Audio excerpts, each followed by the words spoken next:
Hello, everyone. Welcome to our final workshop of the year before we wrap up the 2024 program. Welcome. I'm just letting everyone into the room as we're going in. Yep, all right, that looks pretty good. So thank you for joining us for the Launching an Open Access Journal Why and How to Do It workshop. It's, like I mentioned, our final workshop of the year. We've had an incredible journey with our network this year, and we're really proud to be able to wrap up with so many incredible workshops that have really been targeted towards our how to improve the knowledge base of the region and how to really help people push forward in terms of open access and open science. I just want to give people a few more minutes to join in with us in case anyone's just logging on now. In the meantime, while we're waiting, please do feel free to introduce yourselves on the chat. Let us know who you are, where you're coming from, and why you're particularly excited to be joining us for this workshop. So just I think a few more seconds and then we'll get started.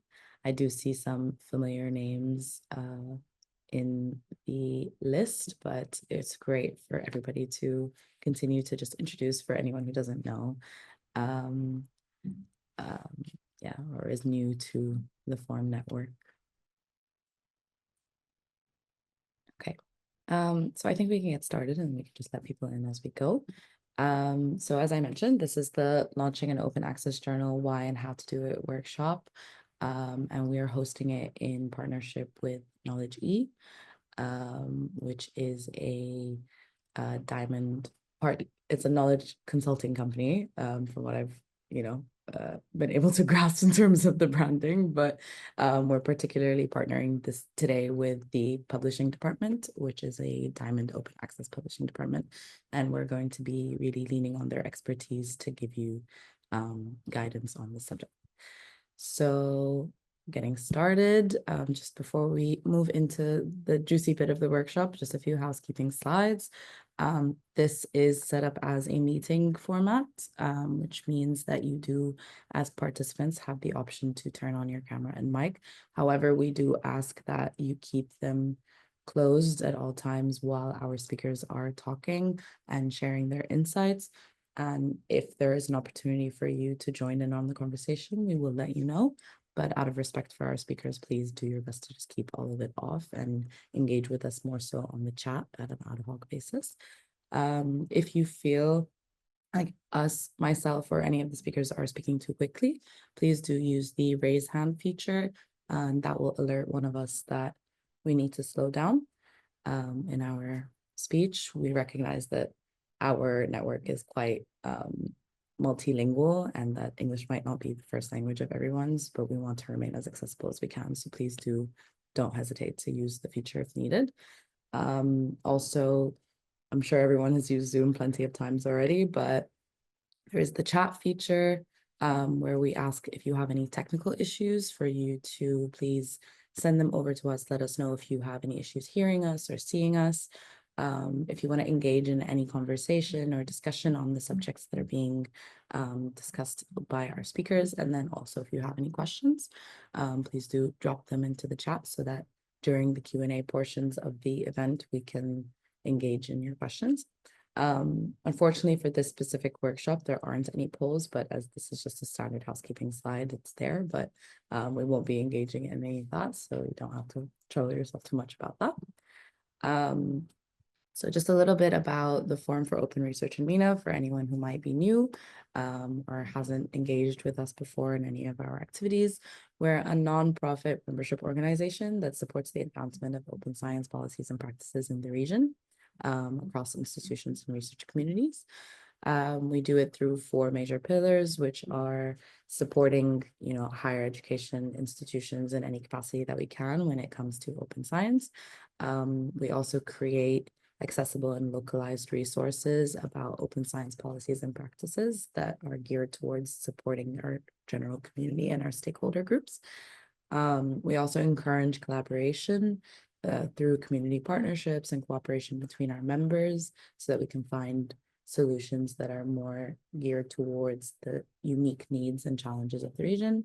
And we hope to, down the line, champion right to left functionality in key open source and open science technological solutions. And then a little bit about what we do. We have three main types of activities that we engage in. So as I mentioned, we create resources, and these come in a lot of different formats. And some of them are, we've now just launched the Open Forms, Open Science Resources Collection, which sorry, just letting people in as we go. There is sort of like bite-sized resources that will give you a general summary and targeted information about specific subjects within open science. We also have launched the El Usul journal that we are now currently collecting papers for and finalizing. So we have our own journal that we've now launched, which is kind of perfect for the purpose of this event as well, because it all ties well together. We also do our annual forum every year. And it's a conference that we hold in a different Arab state, or we try to hold it in different Arab states as much as possible. And it's about bringing together regional and international experts on the subject of open science. And then, of course, we also have our CDAs, which include workshops, webinars, symposiums, et cetera, et cetera. Yeah, so that's a little bit about us. Now, without further ado, I will pass it on to our experts for the remainder of this workshop, who will be walking us through what it means to launch an open access journal. So I would love to now bring on board the Knowledge E team, who will kickstart us.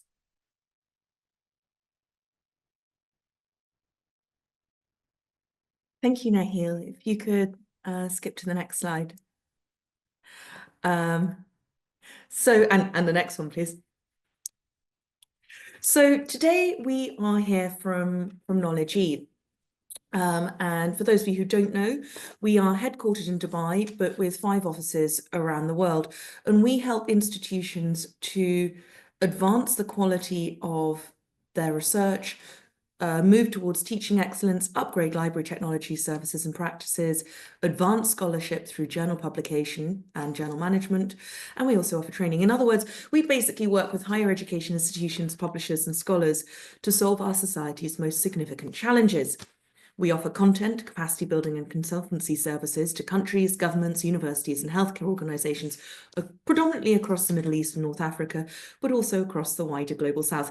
And I just have to apologise in advance. I was saying to the team earlier, I'm currently based in the UK, and my boiler is gone and it is very cold. So if you see me shivering at all, it's just because it's very, very cold here. Next slide, please, Nahil. So today we are really focusing on the publishing division, K&E Publishing. And our mission at K&E Publishing is to accelerate and improve knowledge sharing and to drive scholarly discoveries and innovations in emerging knowledge economies. We have provided world-class publishing and consultancy services to researchers and academic institutions across the globe since 2016. And our goal is really to help institutions and individual scholars to unlock the full value of their research. And the platform K&E Open, on which we host all of this content, provides a global gateway for research with readers in over 165 countries around the world and contributors from over 65 countries. Next slide, please. And we offer services, well, I should say rather, today I'm talking to you as Chief Academic Officer at Knowledge E. But also you can see here all of these slides. Again, Nahil, if you skip to the next slide, please.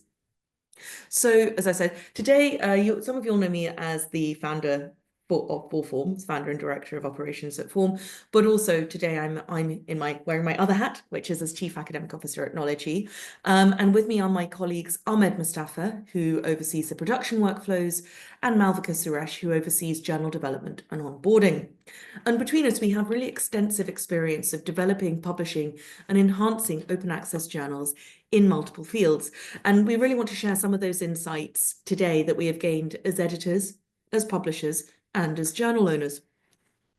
Because as we all know, it can be very difficult to launch, manage, and promote a portfolio of successful, high-impact journals which can meet international academic standards and have a global audience of academics and professionals. And many universities, academics, and librarians and scholarly societies can really struggle to know where to start. And both Form and Knowledge E believe it is hugely important to advance the development of journals in the Arab world, to showcase research produced by the region's scholars and scientists, and to ensure the visibility and discoverability of Arab viewpoints for global audiences. Now, there are just 6,000 journals produced and published in the Arab states. And while this might seem like a lot, this is split across 22 countries. And to give you a point of comparison, there are over 42,000 journal ISSNs registered for France alone. So obviously, we're doing well as a region, but we still have an awful lot to do. And we really want the region's academic journals ecosystem to flourish. And as part of that, we hope that today's workshop will help support all of you in developing and growing your journals. We also hope to encourage the production and preservation of Arab language research in particular, and hope that today's workshop will also encourage many of you to consider launching Arabic language journals or bilingual journals, because we believe that research produced by and about the Arab region should be available and accessible in the languages of their region. And just as a reminder, although we'll be delivering this workshop today in English, we will be providing Arabic translation. Next slide, please. So today we're going to cover how to develop, launch, and manage an open access journal. And the workshop will be broken down into 3 sections.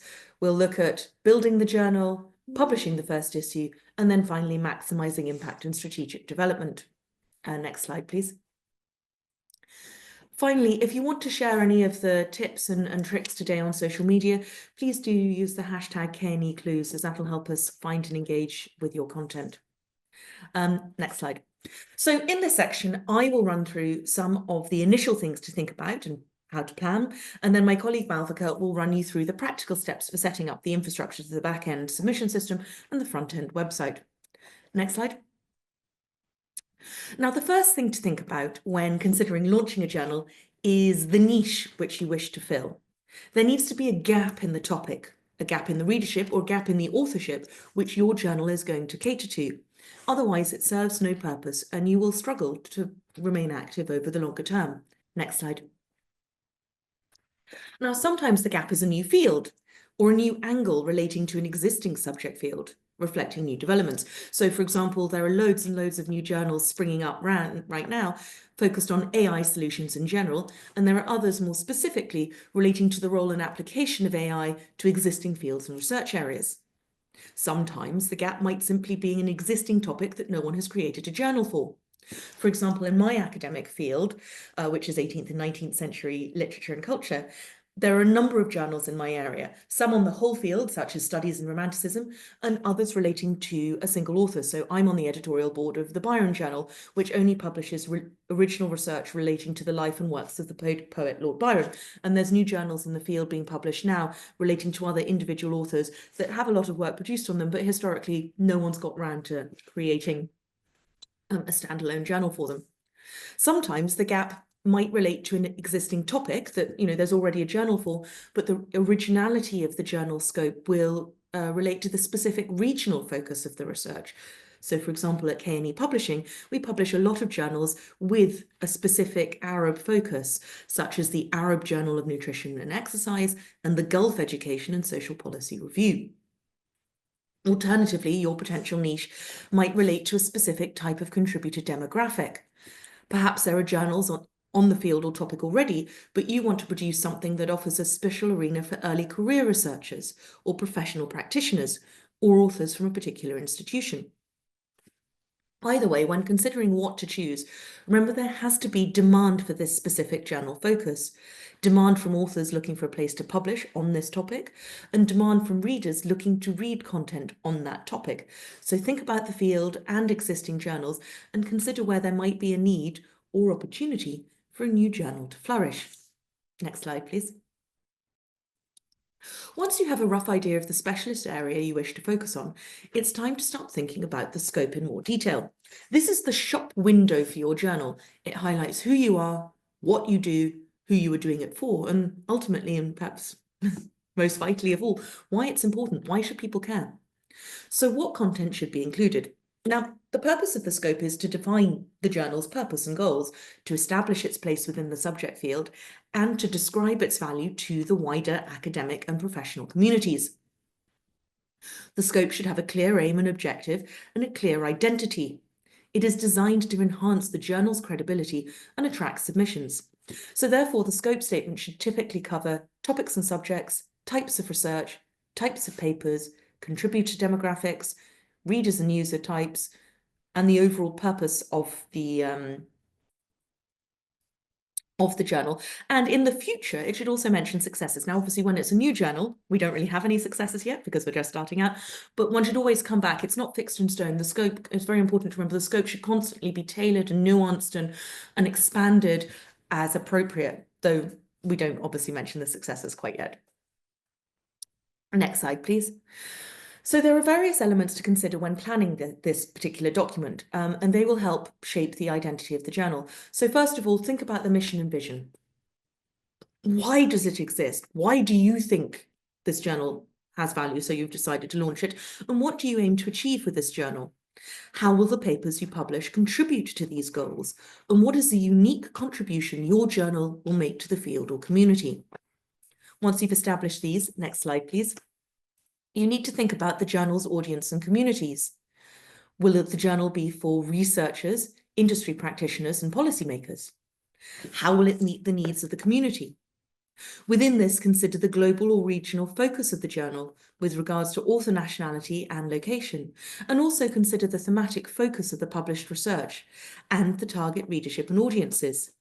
And finally, will the journal perhaps have a wider audience or readership beyond the designated community? Is there scope for future advancement or collaborations across different subject fields and groups?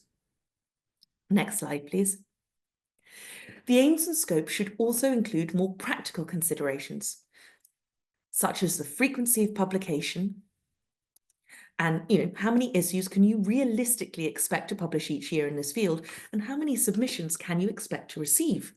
You should also think about the types of submissions you'll publish: original research articles, case studies, review articles, conference reports, book reviews, etc.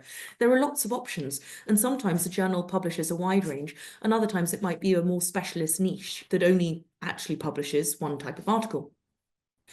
The aims and scope should also outline the peer review process. Historically, this just meant double blind or single review, but now it can mean blind or open, or even collaborative post-publication review processes. This section should also include any mention of affiliations with a particular society, professional organisation or event. For example, if you're the official journal of an institution or a learned society, you mention it, or if you are the official publication outlet for a major annual conference. Finally, remember to include brief details of the history of the journal and the date of its establishment. Next slide. When writing the aims and scope, remember to make it simple, accessible, and focused. You're aiming for around 300 to 500 words for this document, by the way. So first of all, be concise, remove excessive detail, and avoid repetition. You also need to be clear. Don't have jargon or acronyms in this document. Use language that is easy to understand, and choose an appropriate tone, combining authoritative knowledge, but also enthusiasm. You're passionate about your journal, you think it's important, and you want other people to think the same thing and get excited about your journal. So it's very important to convey that. Next slide. The next you have to do is really define the purpose of the journal. Think about and describe why you created the journal and what you hope to achieve. Define what the journal is for and the readership. Describe the value of the journal for this readership. And you can be quite obvious about this. You can say, this journal is for group X, who will benefit from the content in this journal in these 3 ways. And then finally, define the journal's specific niche, but also, because obviously we've mentioned the niche already, the other thing you have to really stress here is how does your niche, your journal topic and scope differ from other publications in the field? And that's important for the readership, for the authorship, and also for the indexes, and we'll cover that later. Next slide, please. You also need to be really specific about the content. Now, you can put this in the scope or you can put this in the author guidelines. Journals do it differently in different places, but it's very important that you do specify this somewhere, because this is your main opportunity to identify what you want. And being accurate and precise now will reduce the volume of unsuitable or out of scope article submissions you receive. So make sure to include information about the specific subject field of focus. So include specific topical preferences, such as human nutrition or the poetry of Lord Byron, or education policies in a specific country or industry. Include information about the type of research the journal requires. Do you want methodological articles only, or do you want literary criticism? Have information about the type of content format. So do you want case studies or short notes, state of the field studies, or close text readings? Make sure to provide information about the length of articles accepted and link them with the types of articles. So, say short notes should be 1,500 words, case studies should be 3,000 words, and, original research articles should be 5,000 to 7,000 words, for example. Also include information about preferred types of contributors, whether you have them. Are you offering opportunities specifically for students or early career researchers? Do you want academics or professionals? Do you want authors from specific regions or specific types of institution? And finally, make sure you have information about the regular types of issues. So some journals might have 1 or 2 regular issues with ad hoc submissions, but have 1 issue a year that's reserved for a special issue around a hot topic, or a guest edited issue, or it's reserved for a particular group. So maybe once a year you have a journal issue that's just for early career researchers, or just for practitioners, or just for content from the annual conference in your field. So, do specify all of that. It's helpful for people, it's helpful for you, and it really helps with the credibility. New slide, please. You also need to remember to include the relevant technical information. Now, it seems very obvious, but it's worth always including. Specify whether your peer review is single or double, blind or transparent, to demonstrate that you are rigorously evaluating the quality of your submissions and that the assessments are being made by highly experienced specialists. Include a brief note on the frequency of the journal. So, say it's published 3 times a year at these 3 periods, because that also helps the authors plan when to submit and have an idea of when their content, once accepted, will be published. Mention the ownership and affiliations of the journal if appropriate. So is it owned by a university? Is it owned by a funder? Are you affiliated with a learned society or a policymaker? Have all that information in, because it's good for people to know, and again helps your credibility. And finally, of course, state your business model. Are you diamond open access or are you a gold open access? So is it free to publish as well as being free to read, or is it you have to pay to publish but it's still free to read? Next slide.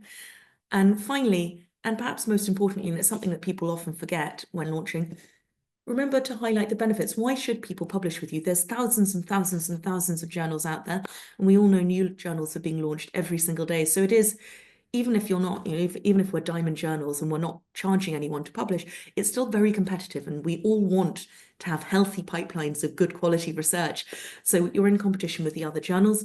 So, do highlight why people should go with you. Consider adding comments which highlight the value of working with your journal, such as, we encourage work from first-time authors. We respond quickly to submissions. We publish open access, ensuring your work can be widely read. We offer detailed peer review responses to help improve your work, or even, let's be really open here, we do not charge to publish. It is free to publish. So if you are a Diamond Open Access journal, don't assume everyone knows what that means. So state it very explicitly. There are no APCs. That will, again, very much help you get the attention you need. Next slide, please. Now, once you have an idea of what you want your journal to cover and why this is valuable to the community, you need to start thinking about the editorial board, who are going to run the journal.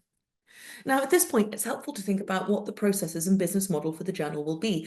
And we'll think about production workflows shortly. But before identifying the potential board members and approaching them, you need to think about what you will want them to do. And that means thinking about whether you will be producing the whole journal in-house, so the editorial office workflows as well as the editorial board, or whether you will be outsourcing some or all of the production and publication processes.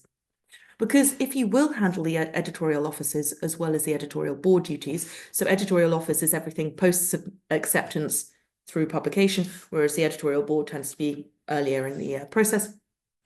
But if you're planning on handling everything internally, then it's likely that the majority of the workload will probably fall to you and to the board, which will impact the types of roles and responsibilities you are inviting people to take on and the size of the workload. And it's very important that you have a clear idea of that before you start sending out invitations.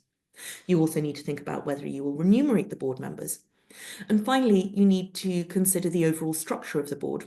Basically, you need to think about what you need people to do and frame these in an appealing way to get them to agree. Next slide, please.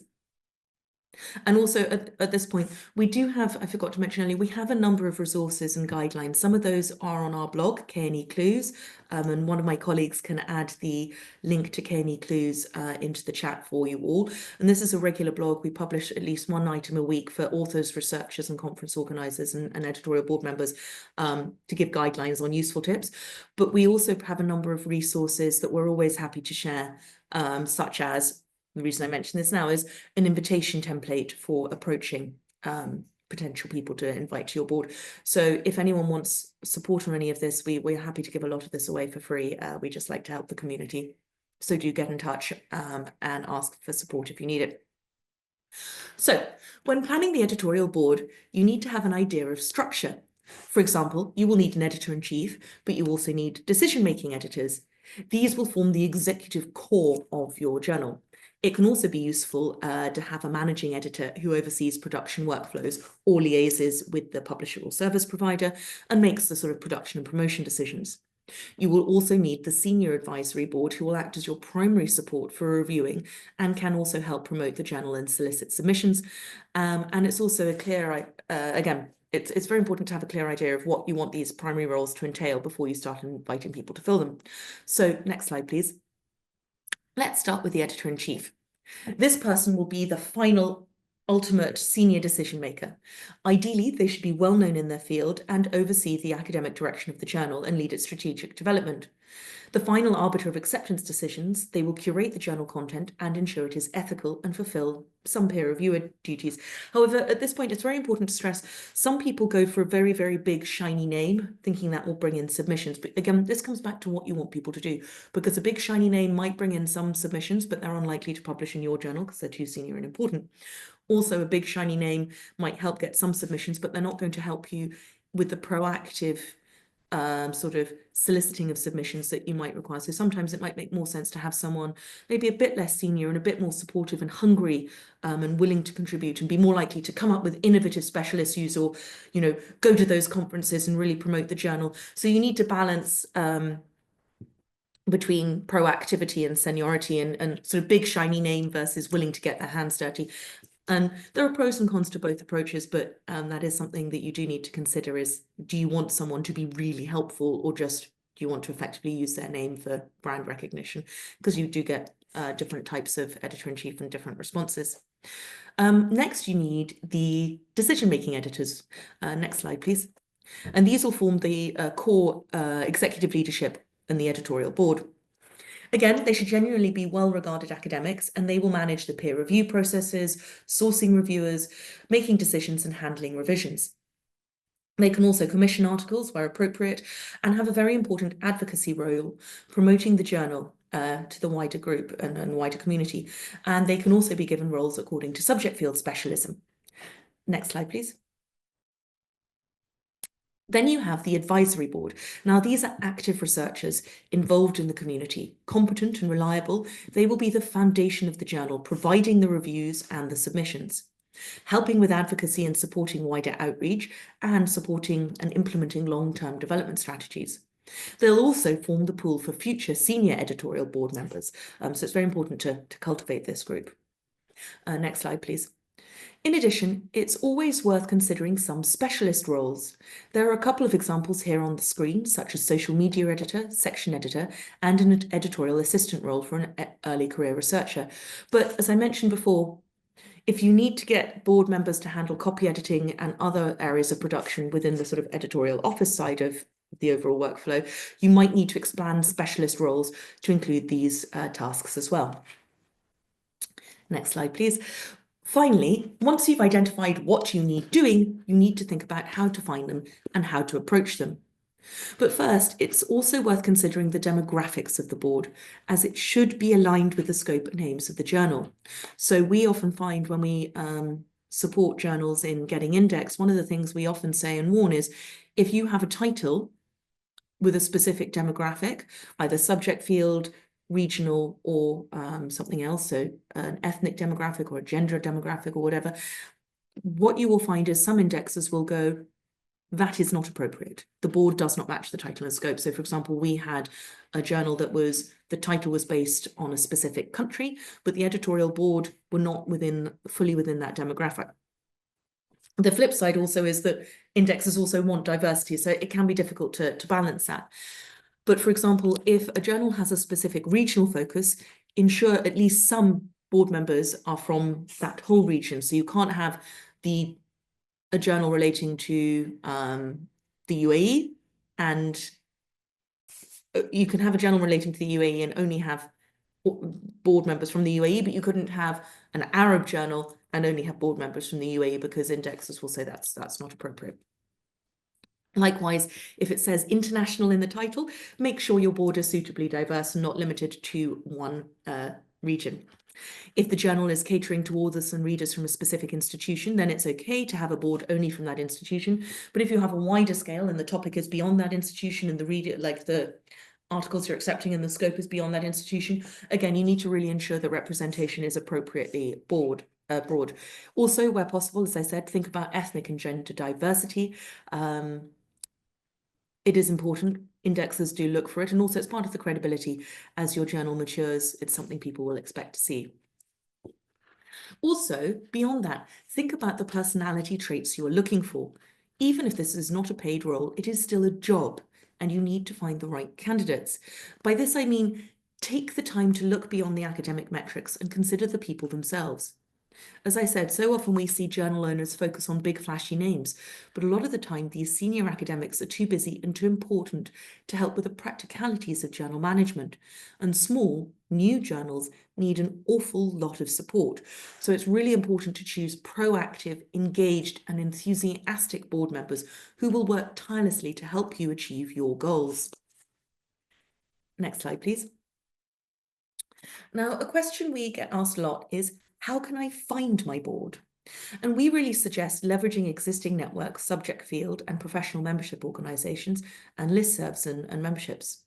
You can either send out individual invitations to designated people, or have an open announcement and invite people to apply. Both approaches are productive, but there are pros and cons to each, as it can take time, on the one hand, to identify appropriate individuals with the right specialisms using bibliometric analysis or word of mouth recommendations if you're approaching individuals, and there's no guarantee they can accept your invitation. But equally, when you have an open call for editors, it can be difficult to identify the best candidates. So I'm in the process of launching Al Wasul, the journal Nahil mentioned earlier, wearing my form hat, and we had an unexpectedly outstanding response. So we had over 65 viable candidates apply for the editorial board, and you only need 5 to 10 people. So it's taking quite a long time to review and work through and identify the best possible candidates. And honestly, I didn't expect that. I thought we'd get 5 to 10 people reply. So the open call was hugely productive, but the flip side, the downside of that is it's going to take quite a long time to work out who is the best possible candidate. Regardless, whether you are sending out a personalized invitation or a general call for applicants, be aware of the prevalence of predatory journals who also do this sort of thing, and make sure you don't follow their stratagems. So, make sure it's a very well written invitation or call for papers, make sure it's very specific, and make sure that the type of characteristics you're asking for and the specialisms you're asking for explicitly align with the title of your journal and the scope, so that you don't look predatory. Next slide, please.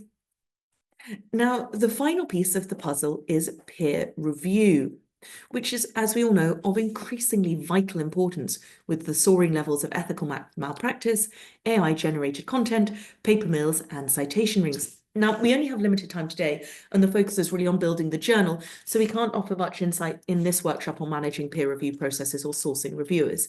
But as I said, we do have some free guides on our website for this.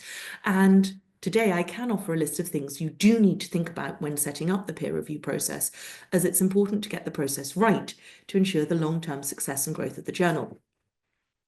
So consider the type of peer review you wish to have. Plan the workflows and responsibilities. Decide how you will track and benchmark performance, both on your side with regards to the rapidity of response, but also on the reviewer side for good reviewers and bad reviewers.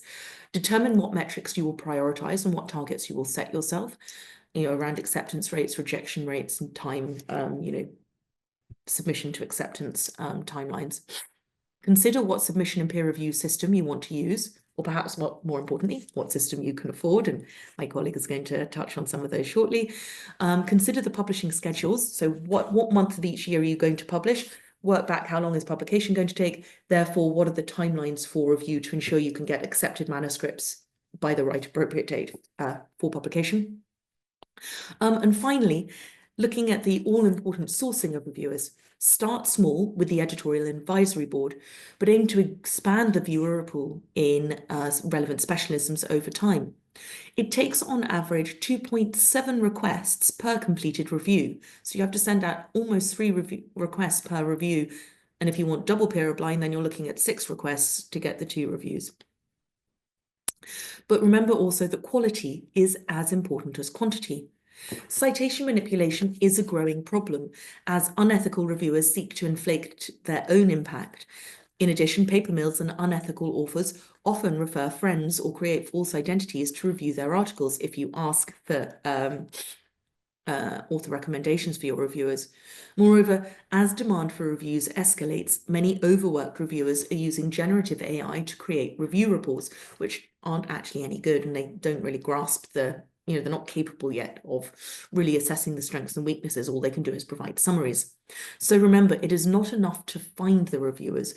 You also need to train and monitor them to ensure adequate academic rigor. Next slide, please. Now, we've handled the conceptual foundations for the journal, so I'm going to hand over to my colleague Malvika to discuss the creation of the journal infrastructures. So Malvika, over to you. Hello, everyone. I hope you're doing well. So once you have figured out the scope, the peer reviewers, and the editorial board of your journal, it is time to begin setting up your journal online. So the first step is selecting the right system to manage your submissions and peer reviews. So this system will form the backend infrastructure of your journal, which will help streamline the submission, review, and publication processes. There are many options out there like Manuscript Manager and Open Journal System, OJS, but really the choice is ultimately based on your journal specific needs. So when deciding between systems, consider these few things. So firstly, and perhaps most crucially, is cost, as budgets can vary between journals. Secondly, think about the access features that are available on your chosen system. Will the system be user-friendly for editors, reviewers, and authors, since there will be multiple people who are using this system? Next, think about the system supporting peer review. Does it offer options for blind reviews, and how well does it track reviewer feedback? So considering these things are very important because choosing the right platform will help you create a smooth experience for authors, editors, and reviewers. Next slide, please. So once you've selected your backend system, it's time to think about the front end. That is how your audience will see the journal online. The front end really has 2 main functions. Firstly, it follows an aesthetic to attract readers and create an identity for the journal. And secondly, it offers detailed information about the journal. Next slide, please. So a visually appealing site will show credibility, professionalism, and this will help attract high quality submissions and readership. So some key elements that you can include to be more visually appealing is to have a compelling cover design. As you can see on the screen, this is one of our journals that we host on kneopen.com, which is our website. and it will have a cohesive color scheme. You can choose to highlight some statistics, such as number of published articles or citation metrics. This is, of course, as your journal grows, these statistics will grow along with your journal. You can also showcase the latest issues on the landing page, which you can see on the image on the right. And this will give the impression of an active publication that is consistent.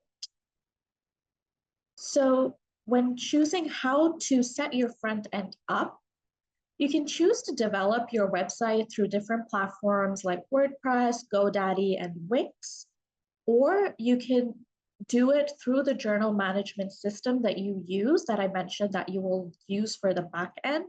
They often have a front end view as well. But if you decide to go the route of opting an external service, most of the journal systems will allow you to integrate the website with the submission system for a seamless experience. For example,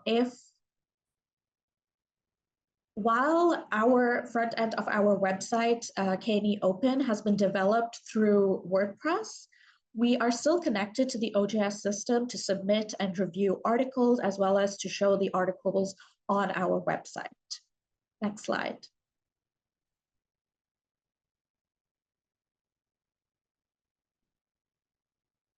The journal's website must contain some key information, such as the aims and scope, the journal information, indexing, editorial board, ethical policies, peer review policies, submission guidelines, and archives.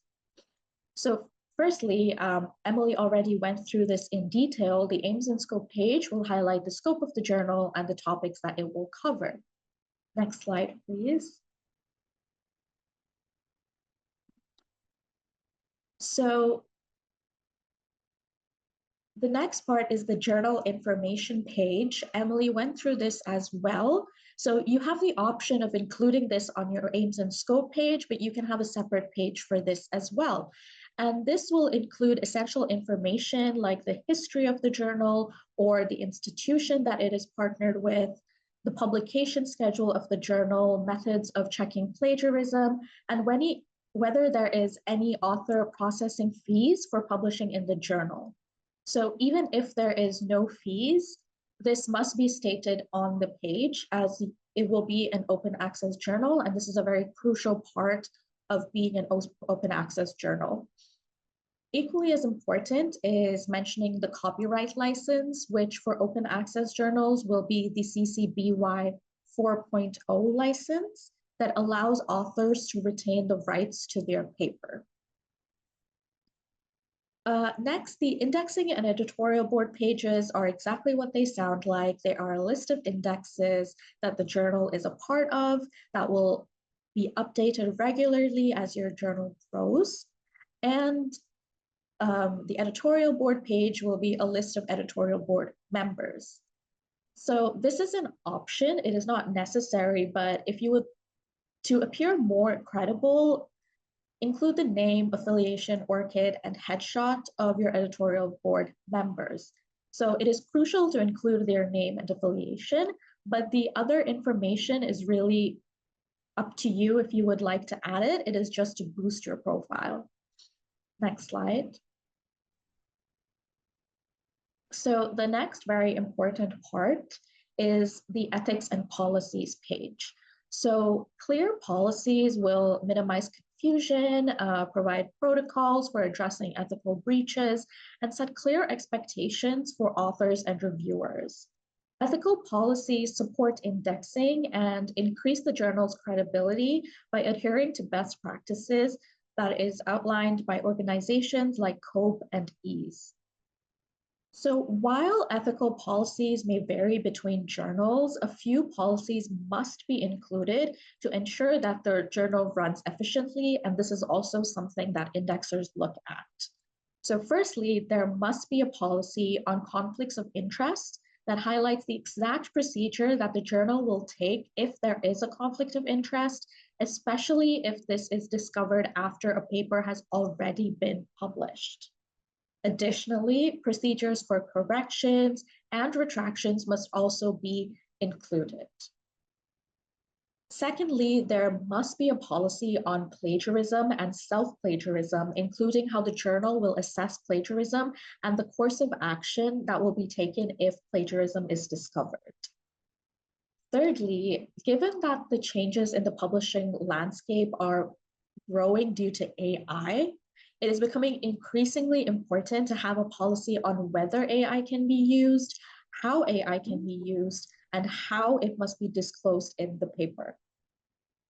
Lastly, if your journal is a scientific or medical journal, it is absolutely critical to have policies on clinical trials and research that includes humans or animal studies. This consists of the rules they must comply with in relation to a credible organization that sets out these rules. Some organizations include the Declaration of Helsinki Ethical Principles for medical research, including human subjects, the National Institutes of Health Guidance for the Care and Use of Laboratory Animals, and the International Committee of Medical Journal Editors. Next slide, please. Moving on to submission guidelines, which will briefly be mentioned in the aims and scope page, but you should have a separate page that goes into detail about these guidelines. So these require careful attention to ensure efficiency and clarity for the authors and to make it easier for editors, copy editors, and peer reviewers to assess the paper. So they should provide instructions about manuscript formatting, including font type, size, line spacing, page margins, specifications for the abstract, such as word limit, style, structure, along with instructions for the title page if that is something that is required for the type of paper that is being submitted. So these would include details like full title, short title, author names, and affiliations. It is important to note that different requirements exist for various types of articles, such as original research articles, review articles, and case reports, and these must be outlined. For example, an original research article may have a higher word count in contrast to a case report, which will have a lower word count and a different structure. Additionally, the guidelines must include instructions on formatting and labeling tables and figures if those are relevant to your journal's topic. And absolutely crucially, the type of referencing style must be mentioned, and examples of how to use this referencing style must be included. And lastly, to round out the web pages, ensure that your journal's archive is clear, visible, easily accessible, and easy to navigate. So that's it from me on this side. Now that we have covered how to create your website online, Ahmed will guide you on the next stages. Thanks, Malvika, for your time. Good morning or good afternoon. It comes now to publishing your first issue. In this stage, we should maintain a streamlined workflow. Next slide, please. We should maintain streamlined workflow. This workflow should highlights all the stages of the publication process. In addition, production or the publication process should provide or present your content, the content of your journal in a well format aspect. In addition, in different formats that are compatible with different platforms and different databases. Okay, so for the workflow, as soon as the new submission is received, there are a check for the plagiarism. So this plagiarism check provides a report for the editorial board members in order to decide about the plagiarism aspect. And then as soon as the submission is accepted, we move forward with the copy editing stage, and then as soon as the copy editing stage is finalized, then we move to the galley proof, and then to the publication, and then to the post publication. With there, the workflow is in on rolling basis or in collective issues basis. We should follow the same workflow to maintain, like we have clarified, a streamlined workflow. Next slide, please. So for the plagiarism check, we will highlight the similarity check service, which is provided by Crossref and originally powered by Authenticate. The similarity check service is a user-friendly tool. It is just a platform in which you can upload your manuscript, and then it will detect the plagiarism and provide you in return with a report highlights the similarity percentages against any other documents or even any other web page. The service participants of Crossref can use the similarity check at reduced cost, because why? Originally, this depend on your metadata, and we will talk about this later. That originally you submit your metadata, which built the database, which the Authentic tool depend on it later on comparing the submitted document and check for this plagiarism. So as long as you contribute your own published content along the metadata and so forth into Turnitin database, then the service itself will be based on this database. Next slide, please. So for the similarity check fees, the annual service fees is about 20% of the Crossref annual membership fees. And this is in addition to the per document checking fees, which is undergoes a discount, volume discount, or and the first 100 documents will be free of charge. Next slide, please. Okay, so for the similarity check, and as we have clarified, it provides a report to the editorial board in order to check for the plagiarism. In addition, it maintains the originality. It gives confidence for the readers and for the publishers and for the entire community that the published content is original. So how similarity check works? First of all, you upload your document to the platform of the similarity check tool, and then it compares your content against any other content available there, or billions of the web pages out there as well. And then it comes back with a number of matches. Every match is provided with a percentage for the match with this content or this web page. And then the reports can be provided or delivered to the editorial board so they can decide about the final decision. Next slide, please. So as soon as the submission is accepted, we go through to the copy editing stage. In this stage, the accepted manuscripts are edited and checked for final for the grammar, for the linguistic checks, or for formatting review according to the guidelines of the journal. So it's being prepared in order to be well presented in terms of formatting and language. Next slide, please. So as soon as the copy editing is done, so the edited version is being reviewed by the authors and the journals, and it might be even approved internally. And then we go to the galley proof stage. In the galley proof stage, next slide, please. In the galley proof stage, we receive the edited manuscripts and format them into PDF files.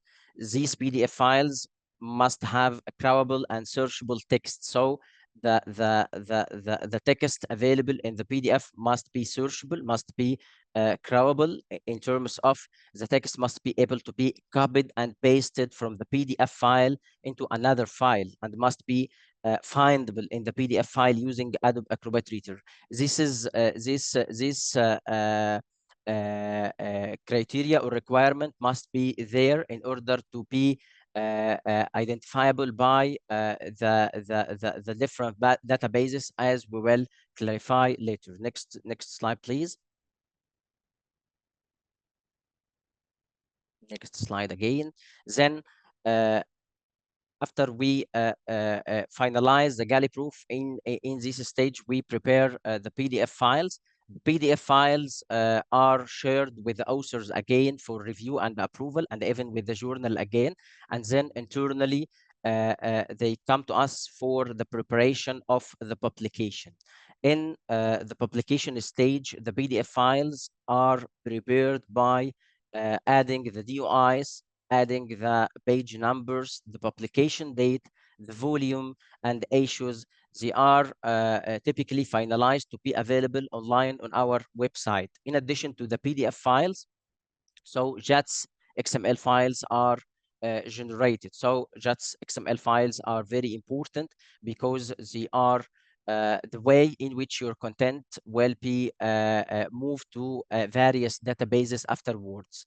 Okay, the JATS XML files are then uploaded to our publication platform, which is OGS. So the uploading the XML files is for the purpose of HTML conversion. So as soon as you upload the XML file, the OGS automatically convert them into HTML files according to the style sheet you provide the OGS with it. And then the generated HTML files are reviewed along with the PDF and together made available online. Next slide, please. Okay, so one of the requirements or one of the aspects which we are adding in while preparing the final files to be available online is the digital object identifiers, which are DOIs. Next slide, please. The digital object identifiers are the ways that carry or accompany the metadata and provide links to the articles to help expand the reach, discoverability, and integrity. So in this topic, we will highlight mainly the DOIs setup and the metadata. The DOIs is the format in which it will provide a tracking way to your article, and what's behind this DOI, which is the metadata. The metadata is the different aspects or the different details which highlight the details of your content. Next slide, please. So for the DOI's setup, organizations can get DOIs by joining Crossref, and this can be done by applying for a membership. The membership of Crossref requires your organization name and a mailing address and a billing address, a publishing revenue for this organization, which clarifies the fees of the membership, and finally contact details for 3 separate people at the organization. Next slide, please. Okay, next slide. The Crossref membership fees, as we have clarified, that one of the requirements for the membership is the revenue of the organization. Depends on this revenue and annual fees is clarified. You can access the link provided there in order to check the corresponding fees or the fees corresponding to the revenues or expenses of your organization. In addition to these annual fees, there is a one-time fee for each content registered. It's typically for journal $1 per item for current record and 0.15 USD per item for backfile records. Next slide, please. Okay, so how you can set up your organization as a Crossref member. Next slide, please. So you need, in order to set up your organization as a Crossref member, you need to set up the link, the format, which will be the tracking link to your content. So this link or this format is consists of three parts. The first part is fixed part or constant part, which is the DOI resolver, and the middle part, which is prefix, and this is assigned for uniquely assigned for each organization by Crossref. It's constant for each organization, and last part is suffix, and this is assigned by the organizations themselves. Although the suffixes are assigned by organizations, they should have some criteria in order to be unique and easily trackable and so forth. So detailed information on choosing a right suffixes and how to fulfill the best practices in these suffixes are available in the link provided there. It is just not to be linked to, for example, not to include a specific format related to something will be changed afterwards, like a link to your website or something else. It should be general, and something will not be changed afterwards. Anyhow, there are a lot of requirements are available in the link provided there. Next slide, please. Okay. You are now a member of Crossref.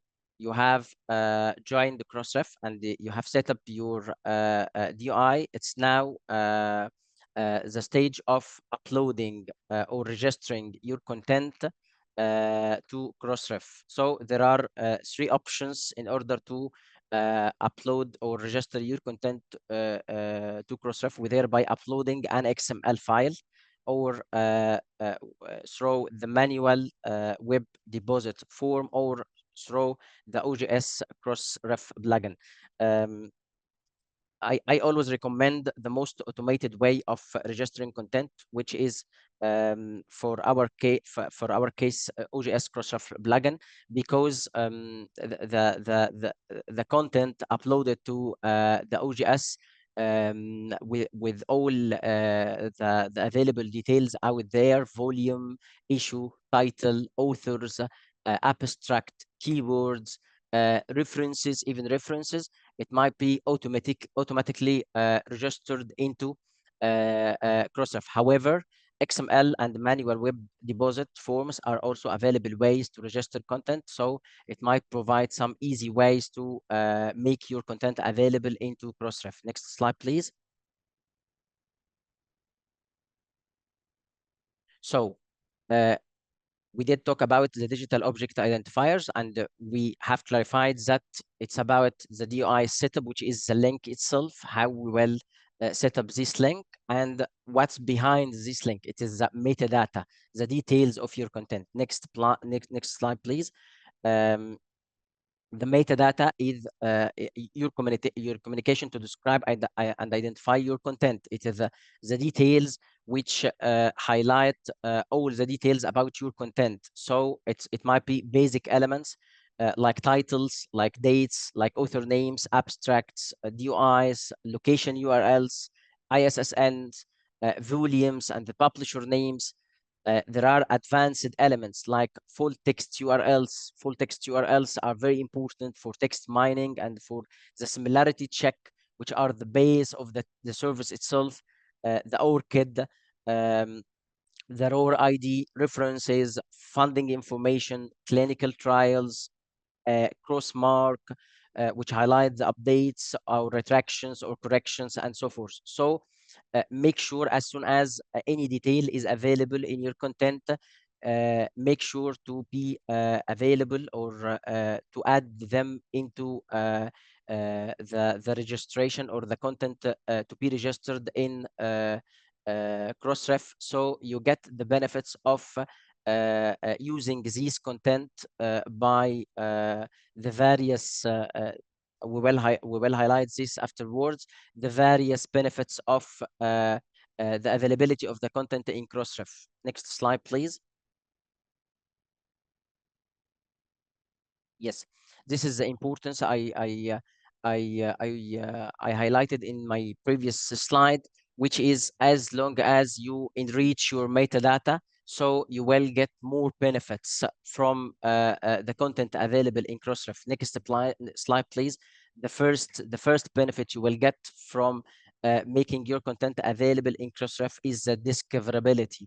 More metadata means more system and more pathways to find your work. There are millions of queries in Crossref and millions of tools in Crossref which are based on your content. So as many as metadata, as many as or as rich as content, as many as opportunities to be findable and to be discoverable.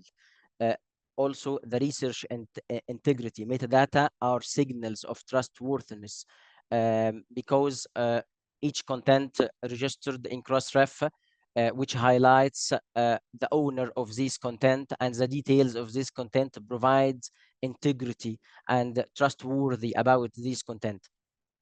The third benefit is assessment. Metadata can be used to analyze the outcomes of research and demonstrate compliance. And the first benefit is reproducibility, as rich as the content available in the database of Crossref. So there are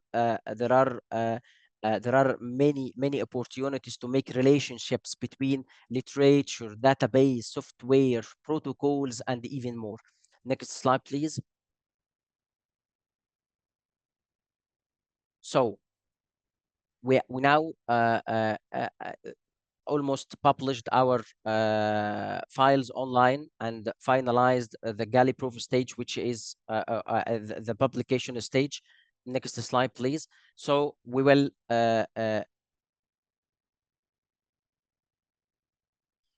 proceed the galley proof. We will proceed with the post publication stage. We have finalized the application stage, in which your PDF and HTML, XML files are available. You have registered your DOI with as rich as possible, of metadata. Then what happens after publication? It's a post publication, which is very vital stage, in which the metadata of the published article are deposited, so that their DOIs are activated. And the second stage is the crossmark. The XML files of the crossmark service are uploaded. So we as soon as we published the PDF and the HTML and the XML files online, and prepare the metadata which will be registered into the Crossref, we then deposit this content. And the deposit means make the DOI, the format you already set up, make made active. So when anyone click on this DOI, it will be directed to your content. This is the first step, and the second step is preparing an XML file to activate the crossmark service. And as we have clarified, crossmark service is to highlight any update related to this content. Next slide, please. Okay, so after 1 week from publication, we start the indexing and archiving process.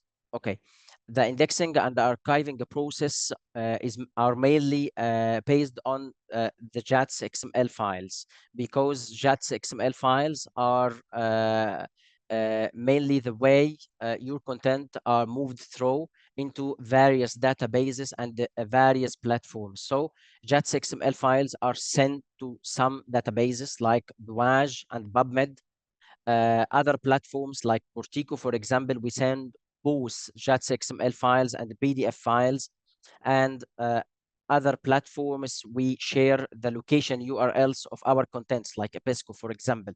So the way of transferring the content might be either by email or by FPT, for example, or even by plugins like Douage. You can set up the Douage plugin on OGS, so your content can be automatically sent to Douage through OGS. Next slide, please.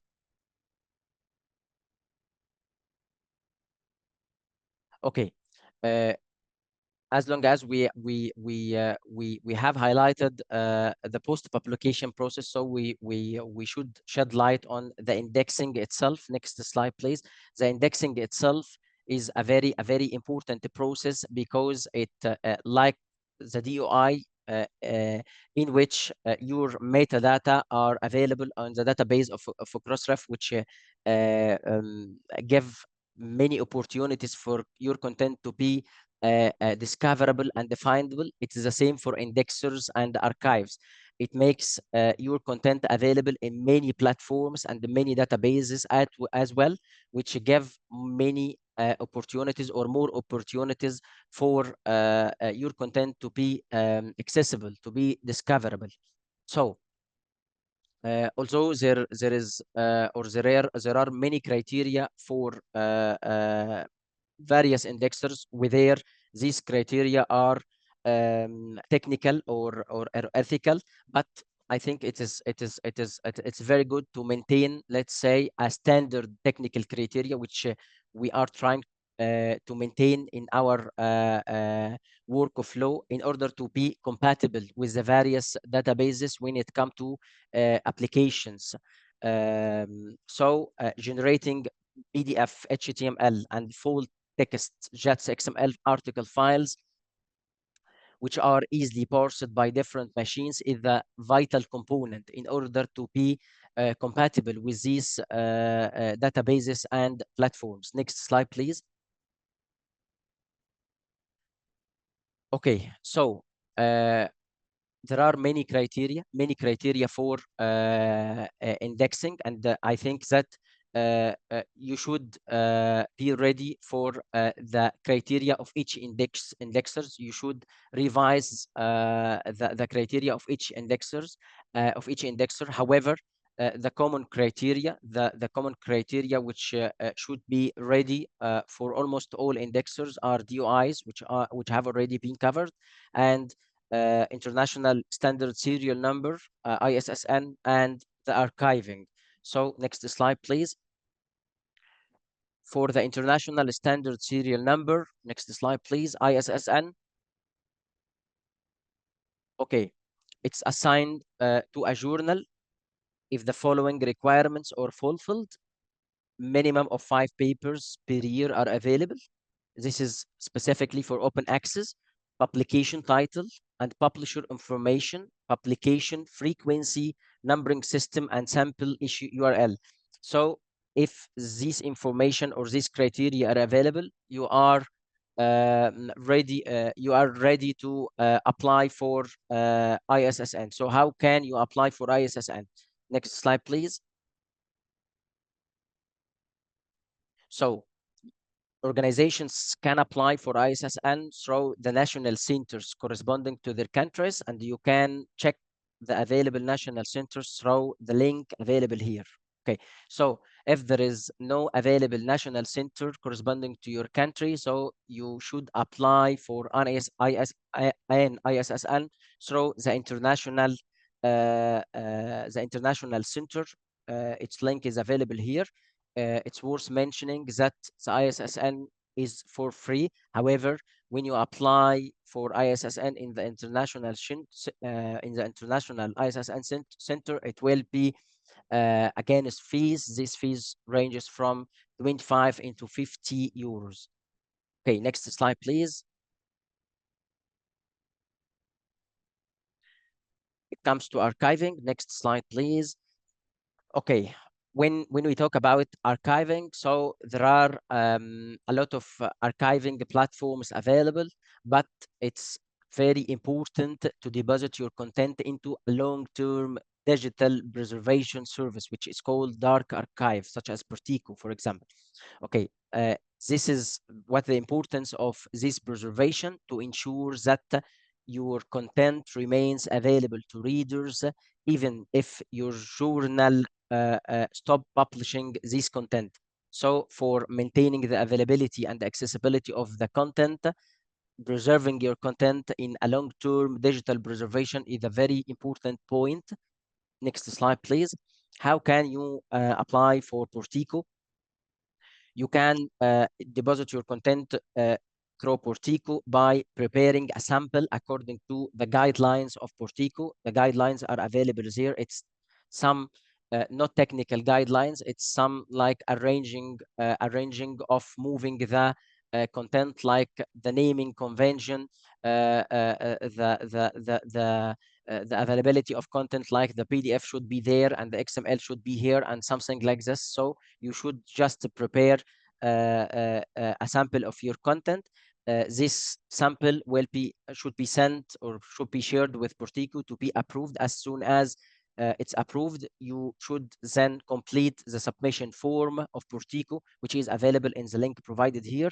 And then as soon as you got the approval or a response from Portico to your submission form, you should pay the joining fees of Portico, which are annual fees, and it depends on the publishing revenue of each journal. So the table of the fees is available in the link provided here as well.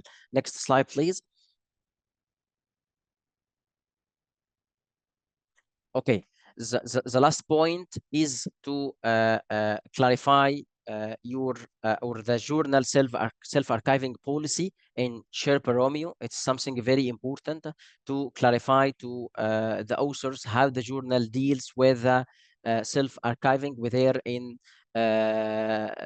repositories, institutional depositories, or self-depositories, or similar platforms. You can consider the following steps for the journal. Whether you are a new publisher, you can follow the form in the first link, or you have already registered with Sherpa Romeo and you need to register a new record, so you should fill in the form in the second link.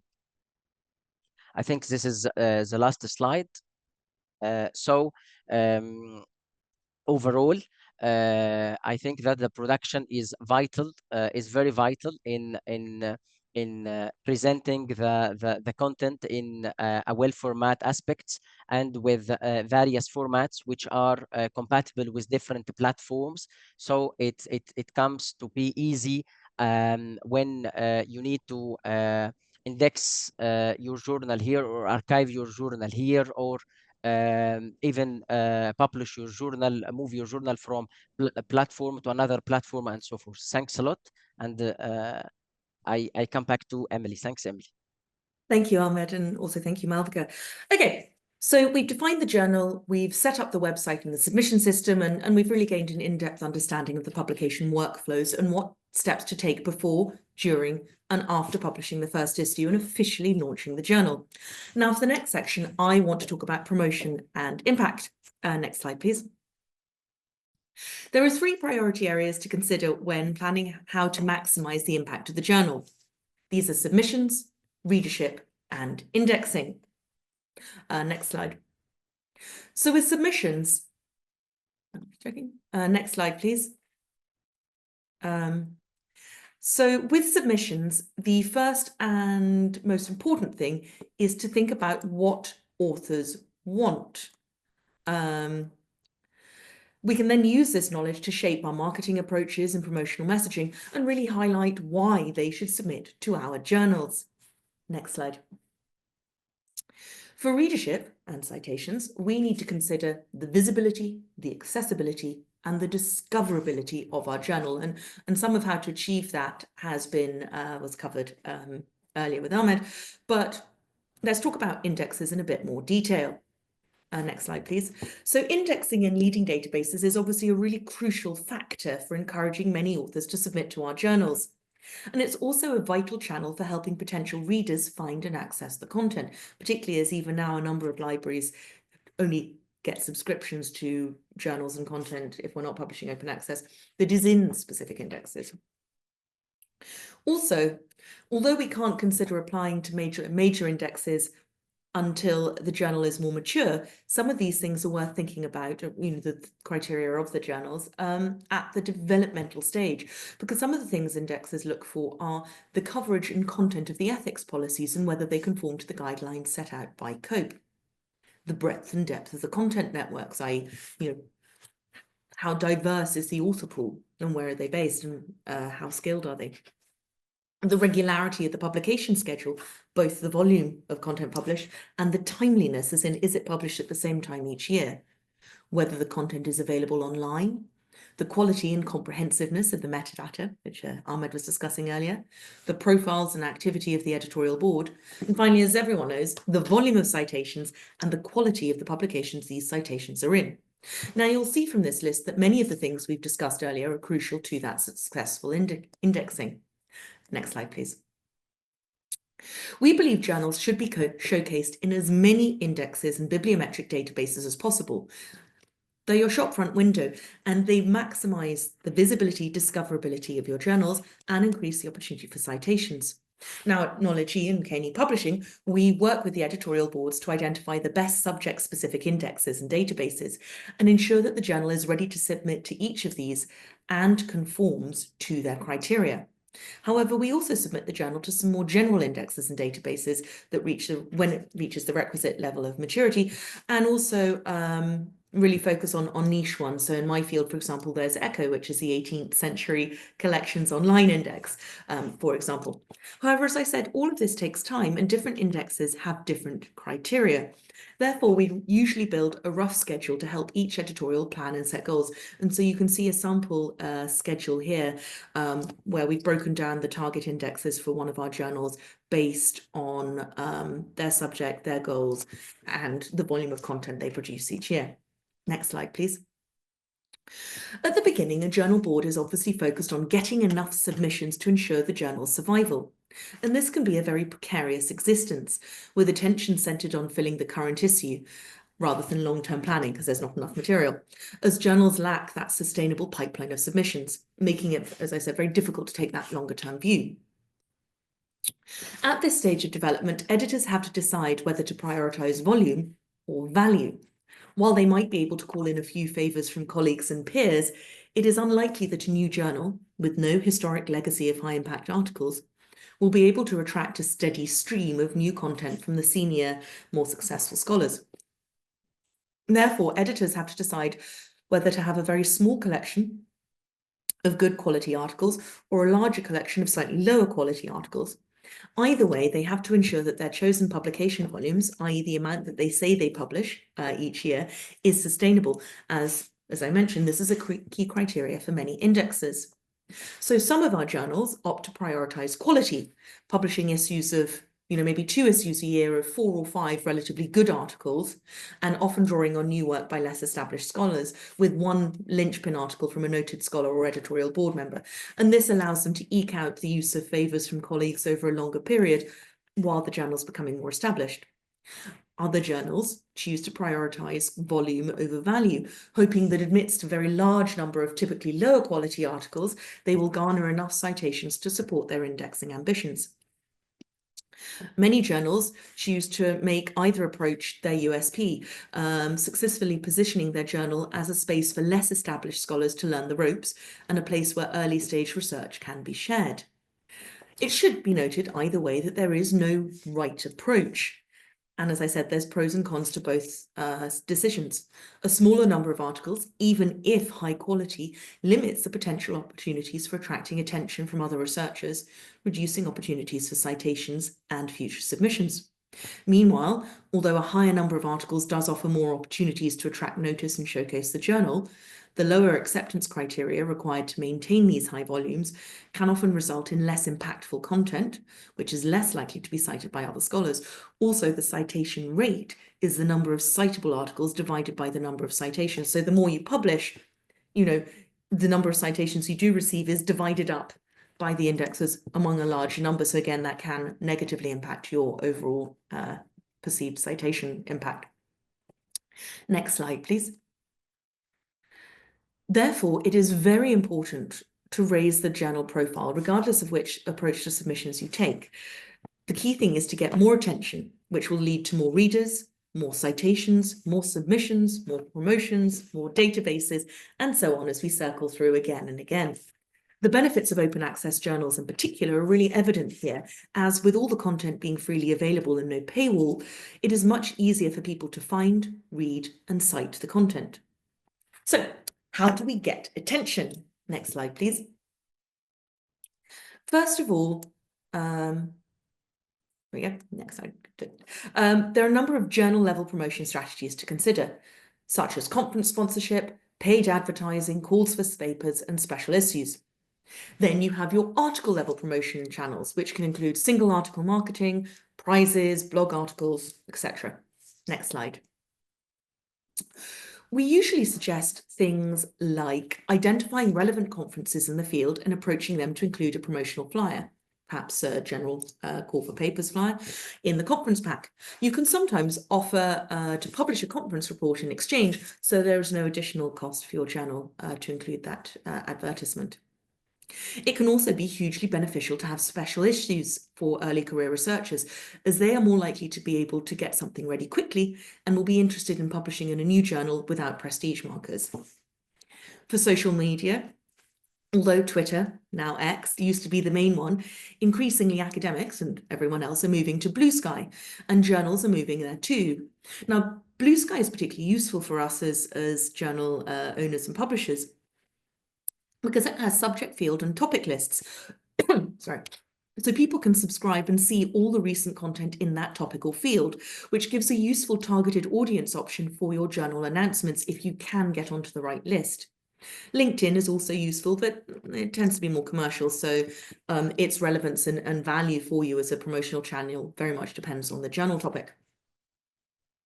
You might also want to consider a paid campaign on one of the big research hubs, like ResearchGate or on Google or Facebook. However, it's best to only do this if you have someone really experienced with digital advertising, as otherwise the return on investment is unlikely to be high, because it is very hard to create impactful and effective digital advertising without training. On that note, we're not supposed to be selling, but it is a service we provide, so we can offer support for that if you wish. We'll also shortly be publishing a free blog with guidelines on that, so you can always go there for tips and hints. Also, it's very important, do reach out to listservs and relevant academic and membership organisations. Tell them about your journal and ask them to circulate the information to their members and subscribers if possible. Most of them will be happy to do this. Next slide, please. We also always advise journals to ensure all the editorial board are really, really focused on advocating for the journal. Now, this could include soliciting good papers at the conferences, networking, especially with younger delegates who will be less focused on high quartile Scopus indexing at this stage of their careers. It can also entail promoting the journal to their professional networks and organisations, circulating calls for papers, and also even little things. If they have a professional email signature, ask them to include editorial board member of such and such journal in the marketing, in their email signature, because it's such a great credibility index like marker, and then every time anyone sees content, they can help. Next slide, please. Authors are also a really valuable promotional resource for journals, and not every journal really makes use of them. And again, particularly when you're a new journal, you need all the help you can get. And authors have more ability to control and support the promotion of their work than ever before. And the proliferation of digital content and social media platforms in recent years allows authors to showcase their work and your journal to global audiences. So they're therefore a really key resource when you're planning how to raise the impact of the journal through promoting individual articles. So authors are very well networked, particularly younger ones, and they have a vested interest in assuring that people read their research on digital platforms. So encourage your authors to register for solutions like Kudos, which allows authors to write short summaries of their work in accessible language, which can appeal to a wider audience, specifically policymakers and the press. And they can then post this on social networks to raise the profile of research. Encourage them to set up ORCID accounts, encourage them to create video abstracts. And we have guides for how to do this and the benefits of it on the K&E Clues channel if you're interested. Finally, it's a personal choice, but the journals I run personally, so outside of K&E Publishing, but as an editorial board member, we always include a short professional biography at the front of each issue, listing each contributor in the journal, as we feel that it helps identify and demonstrate their academic authority and enhancing the credibility of the research, but also, again, really showcases who's publishing in the journal and encourages other people to also publish in the journal. Now, at this point, I am going to hand over to Malvika to discuss how to track and analyze the journal's performance, how to benchmark successes, and how to identify potential challenges and issues which need addressing, all of which we can do with data and analytics. So if you can go on to the next slide, and Malvika, I will hand over to you. Thank you, Emily, and hello again. So once it has been a couple of weeks or months since you've launched your journal and have published articles, it is time to measure its progress, as Emily mentioned. The best way to do this is by tracking and analyzing data. Next slide, please. So tracking data is important because it provides actionable insights into how your journal is performing and how it engages with the academic community. By monitoring website traffic and readership trends, you can identify what's working and what needs improvement. Data tracking also helps you understand your audience, where they're from, what they're reading, and how they're accessing your content, allowing you to develop strategies to increase impact.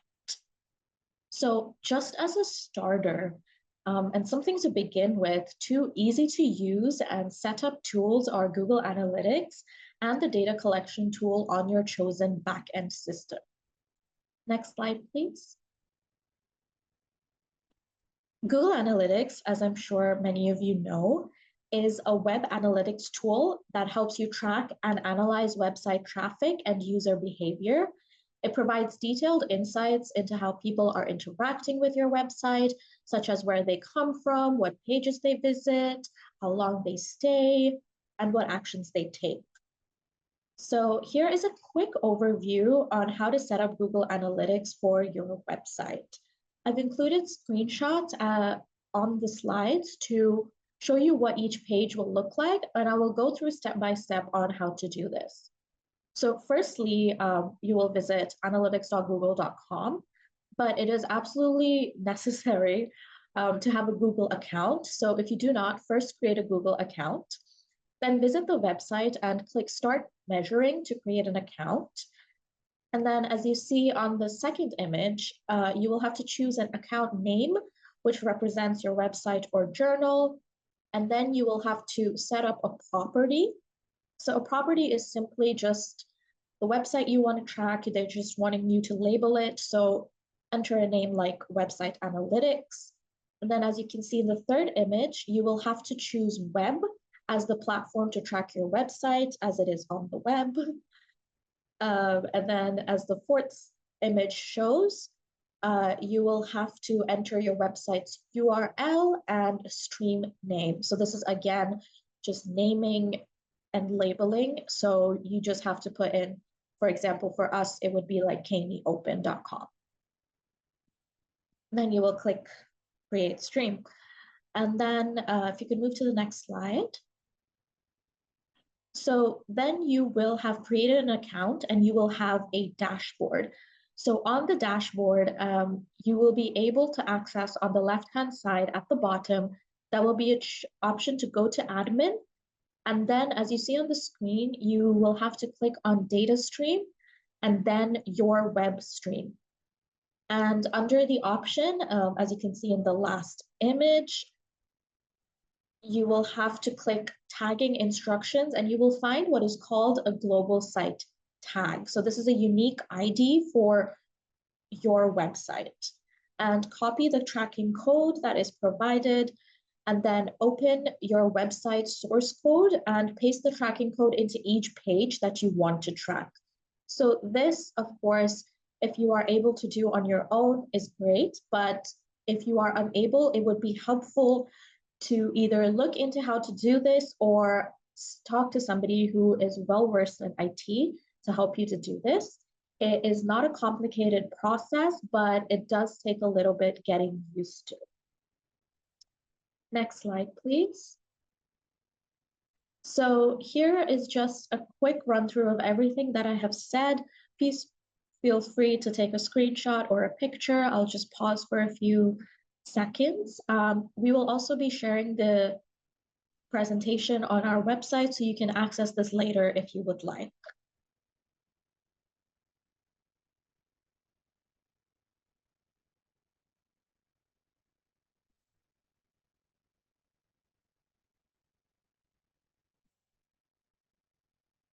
Okay, hopefully we can move on. So once you have done all of this, your Google Analytics page will look like this. And on the left-hand side, you can navigate to different sections. And these sections would be reports, real-time users, user attributions, and so on. And you can select based on your needs. So the information that you will be able to access on Google Analytics is, next slide, please. So as you navigate to the different sections, like I mentioned before, that will be available on the left-hand banner of the website, is you can track age, gender, geographical locations, new versus returning visitors, number of real-time users, page views, and session durations, which is how long a person is staying on a particular page. So moving on from Google Analytics, let's take a look at the tools that are available within a journal's backend/submission system. These tools are useful for tracking performance metrics and managing workflows efficiently. So I'm going to use OJS as an example, as it is the most widely used platform and the one that we use ourselves. So submission systems like OJS provide built-in tools to track data such as article viewership, the most popular articles, submission rates, and review timelines. So these metrics are valuable to understand trends in journal readership and engagement, since you will be able to see how many times a particular article or abstract is viewed. So unlike Google Analytics, which requires a specific set of process as we went through, submission systems typically handle tracking the data automatically as part of their backend configuration. This means that once your journal is live on the platform, data collection begins without requiring any manual integration. So the insights gathered from these systems can help monitor journal performance, streamline operations, and ultimately help you make informed decisions. So it's just a quick run through that I'm going to do now of how to collect data from OJS. Next slide, please. So on the left-hand panel, I'm focusing on the first image right now. You will just go to statistics. And once you go to statistics, you will select what is called the report generator. So as you can see on the screen, you can choose one of the pre-made reports, and these will download immediately, or you can click Generate Custom Report, and it will give you an option to manually choose what exact information you want to download. So on the second image, you can see the most popular articles. Similarly, on the left-hand panel, go to statistics once again and select the options that will be called articles. And then on the top right-hand corner, you'll be able to put in the dates that you wish to analyze, and it will give you the most read articles of that time. in the first page, but as you go on, you can see the number of views on every article ever published. So submission system data is particularly important to be aware of since they showcase reader interest, engagement, help you identify whether the content is relevant to your readers, and measure journal performance over time. So, oh, the slide has been changed. Another valuable tool for measuring journal performance is Altmetric. As some of you may know, this is a platform that is designed to track attention articles received across various online sources. So these can include social media, news outlets, blogs, and more, as you can see on the screen. So unlike citations, which take time to accumulate and are often limited to academic publications, Altmetrics captures real-time data about the immediate interest surrounding research. So you will have to sign up for Altmetric on altmetric.com. And this will allow you to then integrate the badge, as you can see on the slide right now, the little circle-shaped badge. And you can embed this into each article page. And this badge will display an Altmetric score, which is calculated based on the volume, the sources, and the type of mentions an article receives across the various different platforms that are also mentioned on the slide. So, for example, a high score may indicate that the article is widely viewed, for example, on social media and blogs.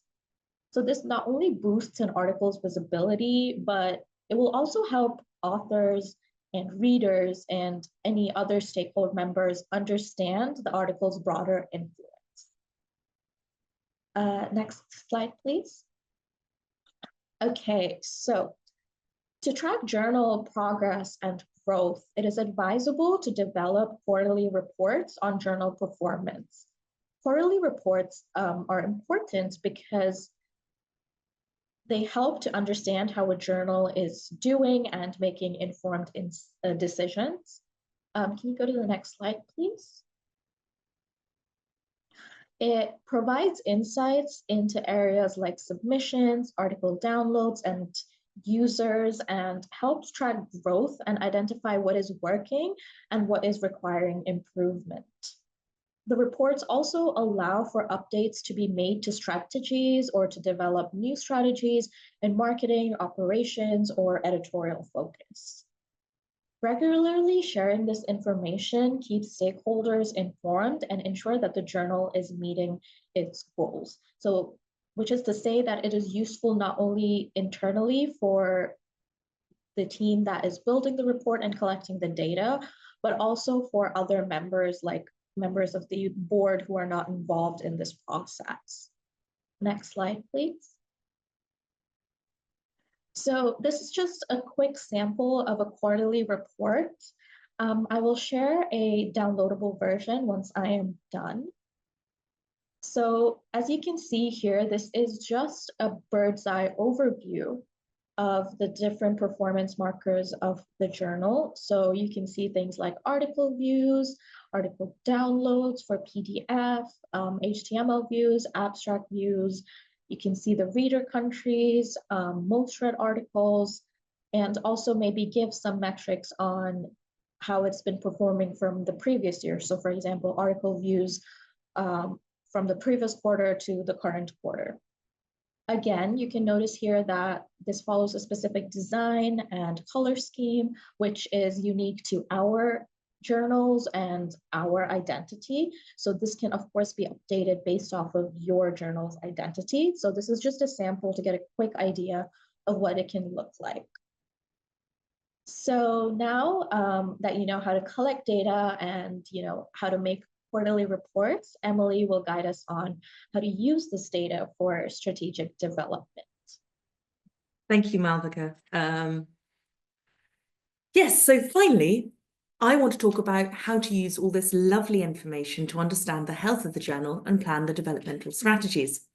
Now, what we're going to talk about now, it might seem, and also what Malvika's just been showing, it might seem really time consuming, and you might not think it's worthwhile, but it really is so important to collect as much data as possible, because we can use it to demonstrate the effectiveness of the publications, to analyze by comparing ourselves with competitors and peers and identifying our strengths and weaknesses. We can use it to compare, mapping the papers, authors, institutions, and regions we engage with, to benchmark by contextualizing the performance, impact, and presence more generally beyond our own intimate ecosystem. We can identify trends and opportunities, funders and organizations and audiences using the metadata analysis. And finally, we can understand and getting an overview of all of that data in relation to each other. Next slide, please. So at K&E Publishing, we collect and use this information to evaluate the health of each of our journals and help our editorial boards make their strategic development plans. And one of the first stages we do is we take the data and we ingest the data and then use it within our internal and proprietary journal evaluation tool. And we do this each year to evaluate the health of each of the journals. Now, the evaluation tool really focuses on 3 areas. And I'm just going to share some of the top level information so that you get an idea of what questions you need to be asking and how the data can help you answer those questions to identify then what your goals should be for the next, 3, 6, 12 months, 18 months, 2 years, and so on. So the first area is content. Now, the content pillar considers the value of the published research as ensured by peer reviewers and the editorial board, and really focuses on originality and relevance, the rigor of the data and methodology used, and the quality of the writing and presentation, so both the digital and online presentations, so the website and the print copy. The second pillar we evaluate is management. And within that, we look at the strength and quality of the scope and aims, the breadth of content types published, the reputation and engagement levels of the editorial board, the quality and quantity of the reviewer pool, the clarity and detail of author guidelines, the ethics and publishing policies, technical and procedural infrastructure, and metrics collection and analysis. And the third pillar we look at is visibility and impact. And within that pillar, we assess the repository and database procedures, ensuring the publication is in as many shop windows as possible, the promotional collaboration strategies, and the efficacy of those strategies in boosting awareness, reputation, and engagement within the academic community, and also the use of other promotion methods such as social media, email listservs, author publicity, and so on. And again, the data that we've just been discussing with Malvika, understanding that data feeds in. It might not be explicit data in each category, but we use that data, and by analyzing that data, we can include sort of subjective assessments within this overall tool. Next slide, please. Now, we use this analysis to help the editorial board, as I said, with their strategic development and long-term goal-setting activities. Because if the evaluation shows where we are, we also then need to use the where we are now to work out where we want to be in the future, and most importantly, how we're going to get there. So it's important to really think about the following questions when you're sitting down and doing this. What do you want to achieve with your journal? When do you want to achieve those specific targets? What stages of activity do you need to complete on the way to achieving that goal? And finally, what will happen afterwards? Each goal there's no goal that is the be all to end all. Each goal has a purpose. Your goal can be getting into Scopus, but the reason you want to do that is so that you attract more high quality authors. So, it's not enough to just get into Scopus. You then want to move to Q1, but then you need to stay there. You need to constantly be doing everything. It's never just a sharp cut off and great, we've achieved all our targets. We can sit back and do nothing for the next 20 years.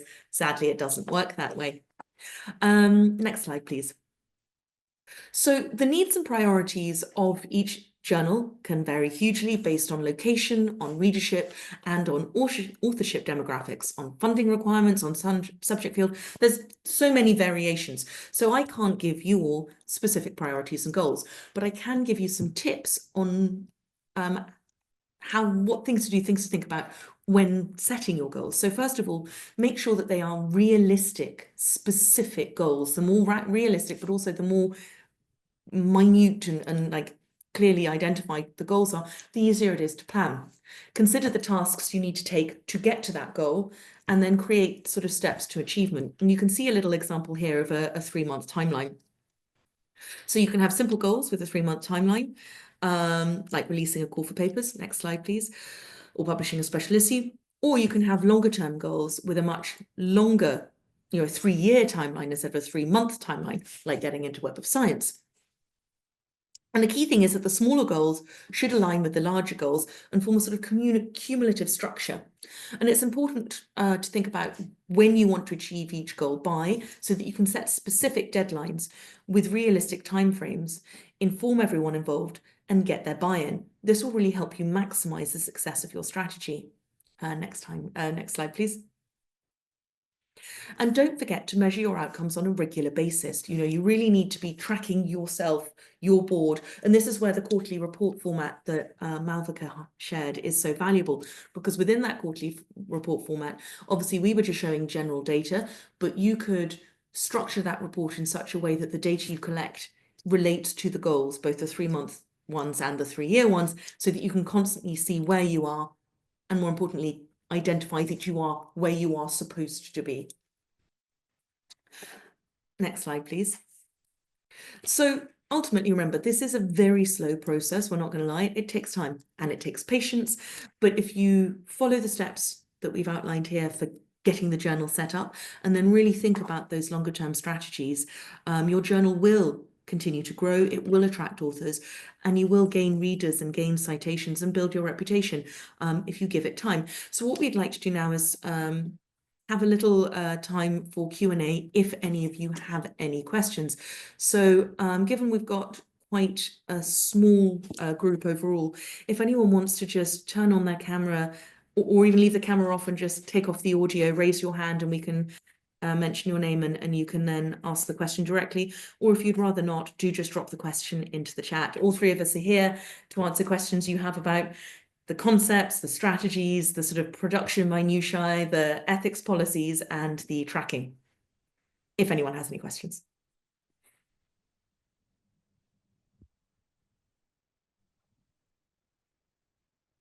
If there is a resounding silence, that's fine. We really don't mind not having questions. We have talked an awful lot at all of you.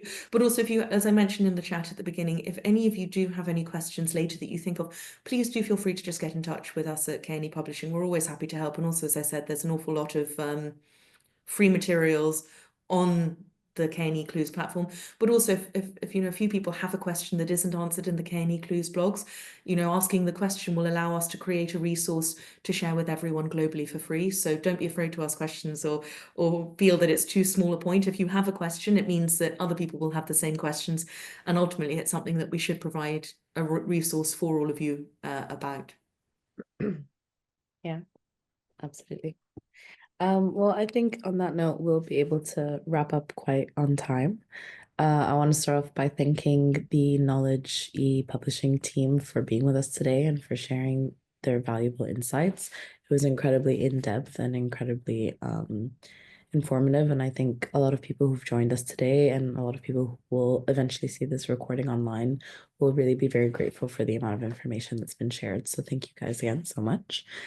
Just before everybody jumps off, excuse me, I think I'm losing my voice. Just before everybody jumps off, just a few things. We are wrapping up the 2024 program of community development activities, but that doesn't mean we're leaving anybody empty-handed. We've already begun launching the 2025 program that you can now find on our website just by accessing the URL that's at the bottom here. So please do have a look. We already have a lot of workshops that have been uploaded and also some symposium information and just sort of an outline of what we intend to do throughout 2025. Another thing is we still do have our Slack channel and our community for people who are already on it, but for everyone who may not be aware of it already, it's an incredible opportunity to get into an online community where you can reach out to members of our network. I think we have over 1,500 members of our community, and they're all people who are as enthusiastic about open science and as enthusiastic about bringing it to the region. If you're interested in joining the community, just contact us at contact@forumpforopen.org. Send us an email and we'll be able to send you a invitation link. And finally, if you are interested in receiving a certificate for the workshop, as usual, please do. And also just sharing your input with us and how you felt the workshop went and how you think we can improve, and some other topics that you would like us to dive into in the new year. Scan this QR code and just run through our survey, and then you will be redirected to another survey that will then give you access to the certificate. You can access it using the URL at the bottom, the QR code, or I'll also be sending an email out with the survey information if you would like to do it at a later time. I'll leave the slide on for a minute or two to give everybody the chance to scan the code. But otherwise, thank you again to Knowledge E for joining us today. Thank you for all of our attendees who've joined us today. We wish you a happy new year, and we hope to see you in the new year, bright-eyed and ready to continue on this path with us. Thank you guys. Have a good day.